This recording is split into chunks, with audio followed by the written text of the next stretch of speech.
جب ہم نماز پڑھنے جاتے ہیں مسجد میں تو امام تلاوت کرتا ہے سورہ اخلاص، قل هو اللہ احد،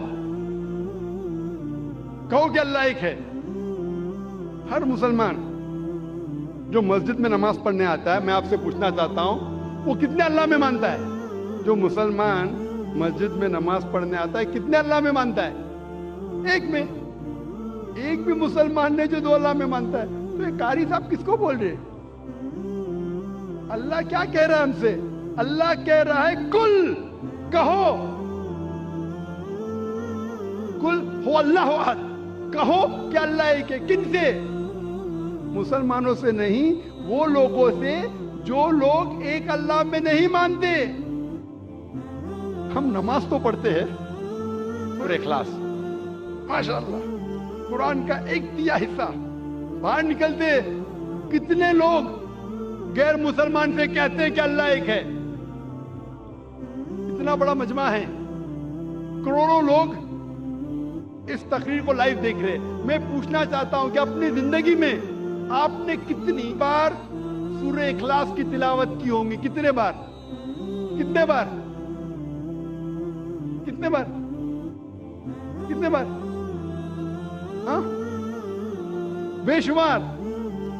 کوئی بولیں گا ہزاروں بار۔ 1000 بار تو کی ہوگی نا، اگر نمازی ہے تو آپ۔ اگر نمازی ہے، نمازی نہیں تو الگ بات ہے۔ اگر نمازی ہے تو ہزاروں بار تو تلاوت کی ہوئیں گی۔ اگر آپ 40 سال کے 50 سال کے ہیں تو ہزاروں بار تو کی ہوئیں گی۔ میں پوچھنا چاہتا ہوں آپ نے کتنے غیر مسلمانوں سے کہا کہ اللہ ایک ہے؟ 1000 100 50 سے تو کہا، 10 سے تو کہا کہ آج تک کے تو شاید اللہ تعالیٰ آپ کو معاف کرے گا کیونکہ آپ نے توجہ نہیں دی ہوگی۔ آج کے بعد آپ نے ذاکر کی تقریر تو سنی ہے کہ جب آپ سورہ اخلاص پڑھتے ہیں قل هو اللہ احد، اس کی معنی ہے کہو ان لوگوں سے جو لوگ ایک اللہ میں نہیں مانتے کہ اللہ ایک ہے۔ آج کے بعد اگر آپ نے سورہ اخلاص کی تلاوت کی اور باہر جا کے اس کے اوپر عمل نہیں کیا تو شاید اللہ تعالیٰ آپ کو نہیں چھوڑے گا، کیونکہ آج آپ جانتے ہیں کہ صرف قرآن کی آیت پڑھنا ضروری نہیں ہے، اس کے اوپر عمل کرنا بھی ضروری ہے۔ تو میرے تقریر سننے کے فائدے بھی ہوتے، نقصان بھی ہوتے۔ اگر عمل کریں گے تو فائدہ ہوئے گا، نقصان کریں گے تو وہ لوگ بولتے ہیں نا کہ کچا لائسنس اور پکا لائسنس۔ کچا لائسنس ہے تو آپ کو دنڈ آدھا پڑتا ہے، پکا لائسنس سے ڈبل پڑتا ہے۔ ابھی آپ جانتے ہیں کہ سورہ اخلاص کی معنی کیا پہلے بھی جانتے ہوئیں گے، لیکن عمل نہیں کرتے ہوئیں گے۔ ابھی اگر آپ نماز میں اگر امام کہتا ہے قل هو اللہ احد، اس کا مطلب آپ سے کہہ رہا ہے کہ کہو وہ لوگوں سے جو ایک اللہ میں نہیں مانتے کہ اللہ ایک ہے۔ کتنے لوگ اس کے اوپر عمل کرتے ہیں؟ کتنے لوگ؟ ایک آپ کا ایک ملازم ہے، بہت ملازم جو وقت کا بہت پابند ہے، برابر ٹائم پہ آتا ہے، بہت آپ کی تعریف کرتا ہے، برابر ٹائم پہ آتا ہے، ٹائم پہ جاتا ہے، آپ کی تعریف کرتا ہے۔ آپ بولتے بھائی صاحب ذرا پانی کا گلاس لے کے آؤ، وہ بولتا ہے میرا مالک بہت اچھا ہے، بہت دیالو ہے، لیکن پانی کا گلاس نہیں لے کے آتا ہے۔ بہت تعریف کے پل باندھ رہا ہے، ہاتھ جوڑ کے آپ کے سامنے کھڑا ہے۔ آپ بولیں گے یہ خط میرے دوست کو پہنچاؤ، میرا مالک بہت اچھا ہے، میرا مالک بہت مہان ہے، تعریف کر رہا ہے، ہاتھ باندھ کے سر جھکائے کھڑا ہے، آپ کا کہنا نہیں مانتا ہے۔ آپ کیا کریں گے؟ اس کی سیلری بڑھائیں گے؟ آپ اس کو بونس دیں گے؟ کیا کریں گے؟ کیا کریں گے؟